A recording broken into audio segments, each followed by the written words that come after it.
प्रज्ञापारमिता सूत्र का वर्णन। प्रज्ञापारमिता सूत्र टेक्स्ट प्रज्ञापारमिता सूत्रा महायान बौद्ध दर्शन का एक प्रमुख ग्रंथ समूह है जो प्रज्ञा की परिपक्वता या पूर्ण बुद्धि का प्रतिनिधित्व करता है। प्रज्ञा टेक्स्ट प्राज्ञा का अर्थ है गहन बुद्धि या अंतर्दृष्टि, और पारमिता टेक्स्ट पारमिता का अर्थ है पारंगतता या पूर्णता। ये सूत्र शून्यता टेक्स्ट शून्यता की अवधारणा पर केंद्रित हैं, जो बताते हैं कि सभी धम्म घटनाएं स्वभावतः शून्य हैं, अर्थात उनमें कोई स्वतंत्र अस्तित्व नहीं। ये ग्रंथ बौद्ध साहित्य के सबसे प्रभावशाली भाग हैं, जो बोधिसत्व मार्ग, सभी प्राणियों की मुक्ति का संकल्प को प्रज्ञा के माध्यम से समझाते हैं। प्रज्ञापारमिता सूत्रों की रचना प्रथम शताब्दी ईसा पूर्व से चौथी शताब्दी ईस्वी तक हुई और इन्हें संस्कृत, तिब्बती और चीनी अनुवादों में पाया जाता है। नागार्जुन जैसे आचार्यों ने इन्हें मध्यमक दर्शन का आधार बनाया। आइए इनका विस्तृत वर्णन करें। प्रज्ञापारमिता सूत्रों की उत्पत्ति और संरचना। प्रज्ञापारमिताएं एक संग्रह हैं, न कि एकल ग्रंथ। इनकी कुल संख्या 18 से अधिक मानी जाती है, लेकिन मुख्य रूप से ये लंबे जैसे टेक्स्ट अष्टासहस्रिका और छोटे जैसे हृदय सूत्र रूपों में विभाजित हैं। ये सूत्र संरचनात्मक रूप से संवाद आधारित हैं, जहां बुद्ध या बोधिसत्व जैसे अवलोकितेश्वर शिष्यों को उपदेश देते हैं। प्रमुख विशेषताएं। लंबाई विविधता। सबसे लंबा अष्टसहस्रिका प्रज्ञापारमिता 8000 श्लोकों वाला है, जबकि सबसे छोटा हृदय सूत्र केवल 14 श्लोकों का है। प्रमुख सूत्र। वज्र छेदिका प्रज्ञापारमिता डायमंड सूत्र शून्यता को वज्र हीरे की तरह कटने वाला तर्क से समझाता है। प्रज्ञापारमिता हृदय सूत्र हार्ट सूत्र रूपम शून्यता शून्यता रूपम रूप शून्यता है शून्यता रूप है का प्रसिद्ध वाक्य। पंचविंशति सहस्रिका 25,000 श्लोकों वाली बोधिसत्व के 6 पारमिताओं दान, शील, शांति, वीर्य, ध्यान, प्रज्ञा पर विस्तार। भाषा और शैली। संस्कृत में काव्यात्मक गद्य जो तार्किक बहस, उदाहरण और ध्यान विधियों से भरा है। ये सूत्र अक्सर प्रज्ञा के जाल, प्रज्ञा के जटिल तर्क से भरे हैं, जो पाठक को भ्रम से मुक्त करते हैं। ये सूत्र भारत से तिब्बत, चीन, जापान और कोरिया तक फैले, जहां इन्हें चान, ज़ेन और तंत्र परंपराओं में अपनाया गया।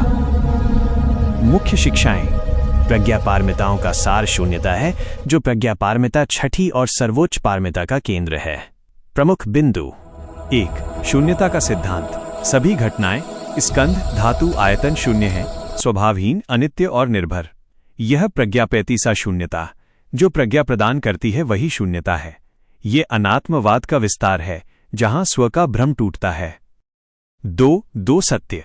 समृति सत्य, सापेक्ष सत्य, सांसारिक जीवन में वस्तुएं प्रतीत होती हैं। परमार्थ सत्य, परम सत्य, सब शून्य है। शून्यता इन दोनों को संतुलित करती है, न शाश्वतवाद न क्षणिकवाद। 3. बोधिसत्व मार्ग। प्रज्ञा से करुणा जागृत होती है। बोधिसत्व शून्यता बोध से निर्वाण प्राप्त कर भी संसार में रहते हैं, सभी को मुक्त करने के लिए। 4. तर्क और उदाहरण। सूत्रों में न एतम मम न एषाहम अस्मि, ये मेरा नहीं, मैं ये नहीं जैसे वाक्य हैं। डायमंड सूत्र में पिछले मन को पकड़ो ना, भविष्य को पकड़ो ना, वर्तमान को पकड़ो ना। 5. ध्यान और अभ्यास। प्रज्ञा ध्यान विपश्यना का उन्नत रूप से शून्यता अनुभव। हृदय सूत्र का पाठ ध्यान में उपयोगी। ये शिक्षाएं दुख के कारण तृष्णा को शून्यता से नष्ट करती हैं, निर्वाण को शून्य में शांति के रूप में वर्णित करती हैं। महत्व और प्रभाव। प्रज्ञापारमिता सूत्र महायान का हृदय है। दार्शनिक, मध्यमक, नागार्जुन और योगाचार असंग संप्रदायों का आधार। शून्यवाद ने पूर्वी एशिया के बौद्ध दर्शन को आकार दिया। सांस्कृतिक। चीन में डायमंड सूत्र सबसे पुराना मुद्रित ग्रंथ 868 ई है। जापान में ज़ेन में हृदय सूत्र का जाप। व्यावहारिक। आधुनिक समय में ये तनाव निवारण और माइंडफुलनेस के स्रोत हैं। दलाई लामा इन्हें बौद्ध दर्शन का सार कहते हैं। प्रभाव। हिंदू अद्वैत, वेदांत और आधुनिक क्वांटम भौतिकी से तुलना। प्रज्ञापारमिता सूत्र प्रज्ञा की ज्योति हैं, जो शून्यता के माध्यम से अंधकार, अज्ञान को दूर करती हैं। हृदय सूत्र का सार। गत्वा शून्यता गता, शून्यता में जाकर मुक्ति। ये ग्रंथ सभी बौद्धों के लिए ध्यान और चिंतन का स्रोत है। यदि आप किसी विशिष्ट सूत्र जैसे हृदय सूत्र का अनुवाद, श्लोक या अभ्यास विधि चाहें तो बताएं। अगर आपको ये वीडियो ज्ञानवर्धक और रोचक लगा तो द रियल स्टोरी को लाइक, शेयर और सब्सक्राइब करना न भूलें। हम आपके लिए ऐसे ही अनसुने और ज्ञानवर्धक कहानियां लाते रहेंगे। देखते रहिए द रियल स्टोरी।